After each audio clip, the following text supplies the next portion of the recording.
We should call it destructionism. It destroys jobs, weakens our industries, harms exports, costs billions of dollars to consumers, and damages our overall economy. The balance of trade has become a very emotional issue. The surest way to destroy those jobs and throw Americans out of work is to start a trade war. Welcome to GVI's Deep Dive. I'm Najma Minhas. Let's be honest, America has a nostalgia problem. Politicians sell the dream of a manufacturing revival like it's 1955. They promise factories, jobs, and made in the USA labels on every product in American homes. Tariffs are the chosen weapon. Rhetoric is the strategy. But this dream is built on denial. Tariffs won't bring back what the US has lost. This isn't about patriotism. It's about physics, economics, and time. The truth is, the US has long losing its control of global manufacturing, and it didn't start in 2001 when China joined the WTO, but long before then, in the mid-1950s. All of Europe, Japan, and the Soviet Union were ruined after World War II, and at that time, the United States was the only country with idle manufacturing capacity to produce the world's stuff.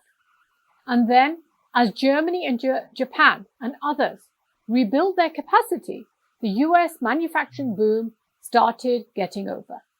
From the 1950s onwards, household desires drove the US to become the world's largest consumer market. Think of all those ads in the US for cars, washing machines, fridges, and so on. These were at that time high-tech goods that sold for good money. Now they've become basic commodities with low margins. The United States over time has moved into other areas where its value added was far higher. So, into service areas such as law, IT, finance, consulting, banking, marketing, and so on. Why? Because as Americans became affluent, they wanted more of these services. They wanted to spend their money on traveling, eating out, buying more items, and jobs have followed this spending. In 2023, the United States exported $24 billion in advertising services alone, for example. The US now exports in excess of $1 trillion worth of services, far more than any other country. In the 1950s, around 35% of private sector jobs in the US were in manufacturing. Today, there are 12.8 million manufacturing jobs in the US, around 9.4% of private sector jobs. In 1980, manufacturing accounted for 39% of US jobs, where workers earned high wages. By 2021, this had dropped to 20%. And over the same period, the share of high-paying jobs in the finance, professional, and legal industries jumped from 8% to 26%. So today I want to talk briefly about the 7 brutal truths that explain why manufacturing isn't coming back wholesale to the United States, no matter how high the tariffs go or how loud the slogans get. How does this really affect China? And realistically, a lot of this hullabaloo is actually about keeping China's rise in check. So what areas should the United States focus on in manufacturing if it really wants to? Please like and share the video and subscribe to the channel if you enjoy the content. Don't forget to press that bell to get notified every time a video comes out on Tuesdays and Saturdays. First, tariffs aren't high enough to offset reality. Tariffs are just taxes on imports. 125% tariff on an iPhone sounds really aggressive, right? But it still doesn't move the needle enough. That same phone made in the United States without access to cheap parts, logistics, and specialized suppliers would still cost miles more than a tariff-laden Chinese version. And that's because the cost isn't just labor. It's the entire ecosystem. And America no longer has it. If Apple pays $100 in China, for example, plus the 125 tariff, their cost is now $225. Manufacturing in the United States will still cost around $550 or more. And that's just the start. We'll still need to import parts from overseas, thereby incurring the tariff fees. If every component was made in the United States, the cost actually of that phone would be astronomical. As memes are going around on social media, welcome to the world of the $3,500 iPhone. So Apple and every company like it just eats the tariff, raises prices, and stays offshore, or just decides to move to another country which has lower tariffs than China. So Apple has ramped up production in India and Vietnam in expectation of being relative safe harbors in terms of tariffs overall. Apple's iPhone production in India surged by 60% to $22 billion in 2024. So India now accounts for 1 in 5 phones made globally. Apple isn't the only OEM pivoting away from China.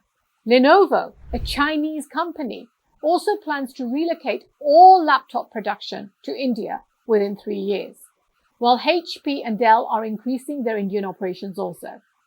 India's competitive costs and government incentives make it an attractive alternative for global tech giants seeking supply chain diversification. Second, the US has lost the industrial supply chain. You can't build complex products without many components. America has a strong consumer supply chain, Amazon, Target, Home Depot, but that's not the same as an industrial supply chain. So for example, to manufacture an iPhone, you need the batteries, the chips, screens, rare earth materials, and so on. In China, those are 100 miles away, or even many of them are in clusters within different cities. In the United States, they're 7,000 miles away because it doesn't make them anymore. And it's not just iPhones. One US toy maker said that if their plastic mold broke, they'd have to send it all the way to China to be fixed because there are virtually no mold makers left in America. Similarly, screw stories are all over the internet. Screw as in nails. No one produces them in the United States any longer. So you can't revive an industrial base if the itty-bitty but essential parts that you need to build the base are all overseas. Then, the United States doesn't know how to make many things anymore. Disadvantaged compared to a lot of other countries. But the main thing is the supply chain. And I'm going to give you one example. I took parts to every supplier I could find in the United States and said, can you make this? And they said no. They would say that geometry looks complicated. We could do simpler geometry. We're not really set up for that. We only do, very large runs. And I could fly to Shenzhen, an industrial zone in China, and I could find entire city blocks just dedicated to doing that one process or that one material. And this hurts them. But it's true. Decades of offshoring have hollowed out not just factories, but also skill sets. The world buys semiconductors from TSMC, not just because it has cheap labor and an excellent supply chain, but because they have the technical know-how how to make the best semiconductors in the world. Want to make glass for the Apple screen? The tech isn't just in China.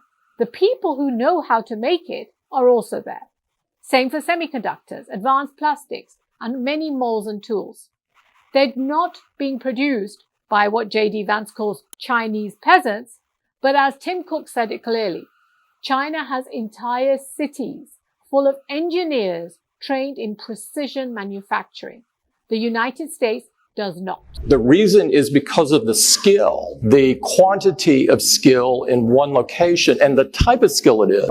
In the US, you could have a meeting of tooling engineers and I'm not sure we could fill the room. In China, you could fill multiple football fields. You can throw billions at this problem, but you can't build the mastery overnight. Labor in China isn't just cheaper, it's better for manufacturing. Is that companies come to China because of low labor cost. I'm not sure what part of China they go to, but the truth is China stopped being the low labor cost country many years ago. As of right now, there are 12 million people looking for work in the United States. Unemployment levels are around 4%, almost historical all-time lows still. Labor costs in the United States are significantly higher than in China. Labor costs in China have actually surged. So factory workers now earn around $600 plus per month. And this is in comparison to around $150 to $300 in India. So it's not just a story about cheap labor, but that's only half the story. Chinese labor is more reliable, it's faster, it's more disciplined, it's better trained at manufacturing tasks. Reason is because of the skill and the quantity of skill in one location. We're talking about a workforce that actually works longer hours, has better technical skills, and is often more technically literate. In the United States, in manufacturing, productivity challenges include not having basic mathematics literacy, and often many more regulatory and legal restrictions. Wages may be low elsewhere, but China's workforce is built for manufacturing success. Tooling engineers, and I'm not sure we could fill the room. In China, you could fill multiple football fields. This is one issue that Apple has had, for example, in manufacturing iPhones in India. United States labor force is built for service, tech, and finance. And that's not just a moral judgment. It's just the truth. What's more, the United States is trying to bring back the jobs that China doesn't even want. They have policies to reduce low-value manufacturing. Yet the United States claims it's applying tariffs to bring these jobs back. It makes no sense. And oh yes, there is automation. Are the jobs actually going to come back? Or will factory owners now install robots to do the job? After all, they're more efficient, they're faster, they make less mistakes, they take less coffee breaks, and they don't ask for employment and labor laws. And they work increasingly in the dark. So it saves you on the energy costs as well. Problem here is that China has already moved towards this as well. On a yearly basis, it installs 7 times as much industrial robots as we do in the United States. Chinese robots, by definition, are just cheaper. A big issue is that the United States lacks the infrastructure to compete. And our country's a mess. You know, it's one thing to have 20 trillion in debt and our roads are good and our bridges are good and everything's in great shape. Our airports are like from a third world country. And rebuild our highways, bridges, tunnels, airports, schools, hospitals. We're going to rebuild our infrastructure. Manufacturing at scale requires excellent infrastructure. It requires roads, ports, power, broadband, railways, and so on. The American Society of Civil Engineers, which issues a grade card for standards of American infrastructure, has given the US an overall C, which it means it is seen to be mediocre and overall needs attention. Broadband in the country is a C+, but significant areas such as roads, schools, and wastewater are graded at D+, and transit is a D. Since 2000, the United States has barely increased its electricity production per capita. China, meanwhile, has increased its output by over 400%. They've built power plants, railroads, and smart cities for this reason. In the United States, factories would collapse the grid in states like Texas or California.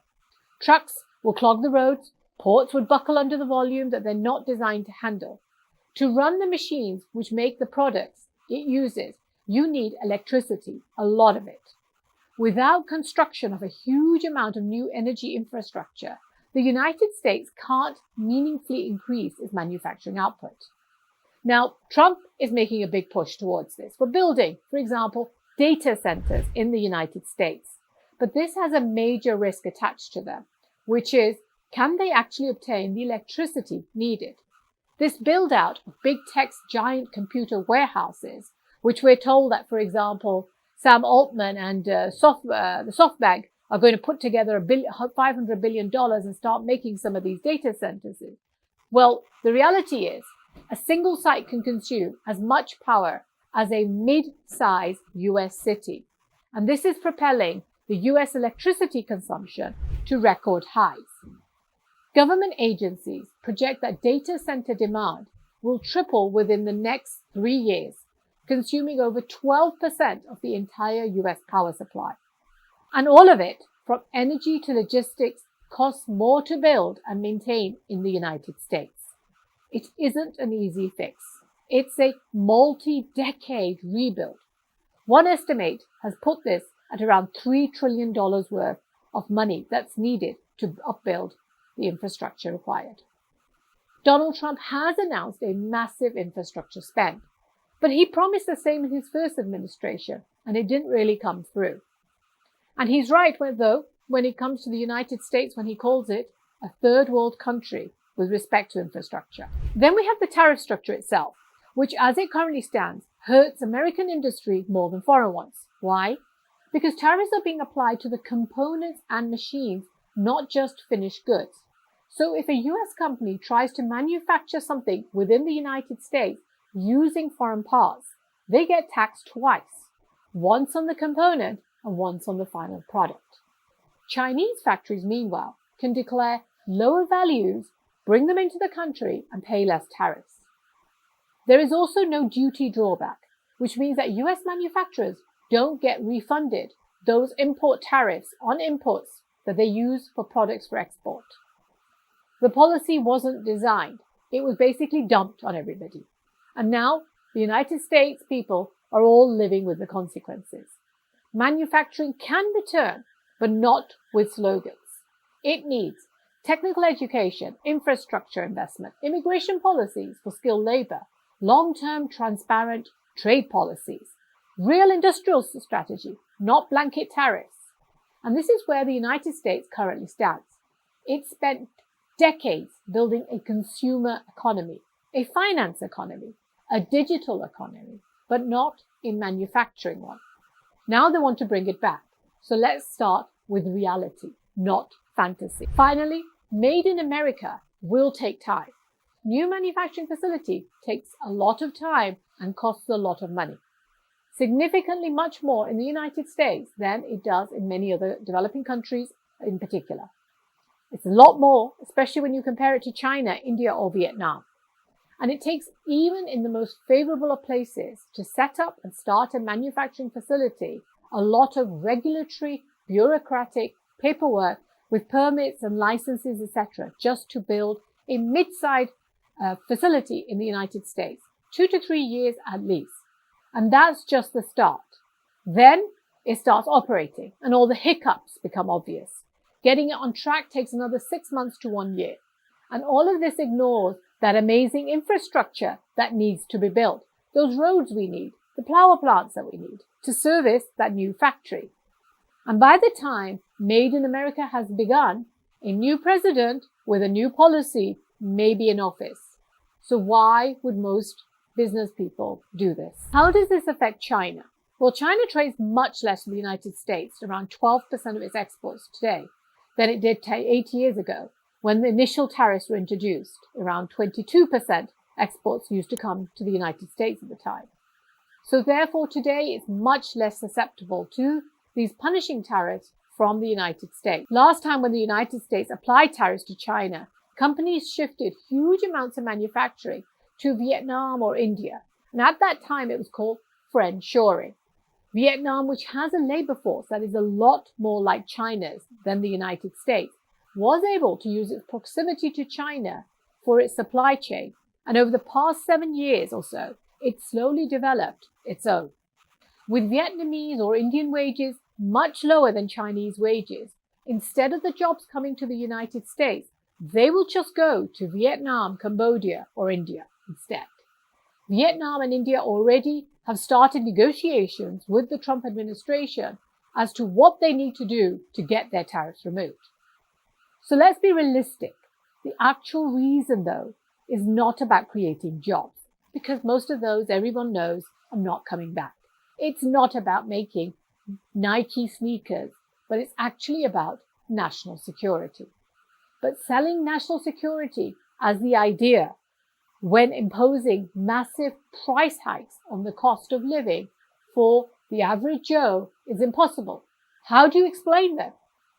It's easier to say, we've been raped and pillaged and we need to get those jobs back for you to have a better lifestyle. Reviving manufacturing in crucial US industries is a goal that many Americans share.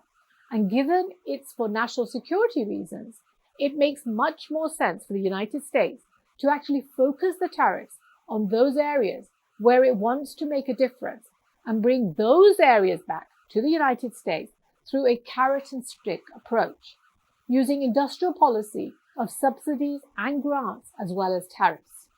And rather than a wholesale, across-the-board hit of tariffs on products that will hit the American consumer in his or her pocket, while adding very little value overall to the country, making Nike sneakers is not going to get you the skill set you need to win in the next AI revolution. The only place where it can move the needle is on very high value added manufacturing, where the producer can absorb the much higher cost of producing in the United States, especially if it sells within the domestic US market. They'll just charge a much higher amount. And let's call it a national security tax, along with that sales tax on the bottom of the price that you get.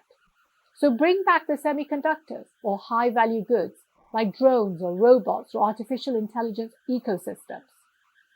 So for example, Apple has already announced that it's going to invest around $500 billion over the next 4 years in US manufacturing, making other products in the US, including the servers it needs for artificial intelligence, such as Apple Intelligence Service. The money includes committing to buying more advanced chips made by the TSMC in Arizona, and it claims that it will support up to 20,000 jobs. These big announcements are often made to keep the administration happy. How much actually transpires is yet to be seen. But NVIDIA has also said it will now produce new made-in-America supercomputers that will power artificial intelligence, and it will support US efforts to bring semiconductor production back to domestic markets. The Taiwanese firm, TSMC, has also committed to spending $100 billion in the United States to set up a chip-making facility. But the bigger picture is you can't do it without wholesale improvement of your country's educational and technical skills. When Vivek Ramaswamy was slammed in December 2024, when he tweeted that we need to refocus our energy on the right culture, education, and value hard work. But Americans didn't like it. But without recognition of the real underlying factors that explain the United States manufacturing decline, politicians will weave tales about how they're about to spin gold. Share with me your thoughts on whether the US will be able to bring back manufacturing, and if so, how should they do it? Thank you for giving me your time today, and have a great day.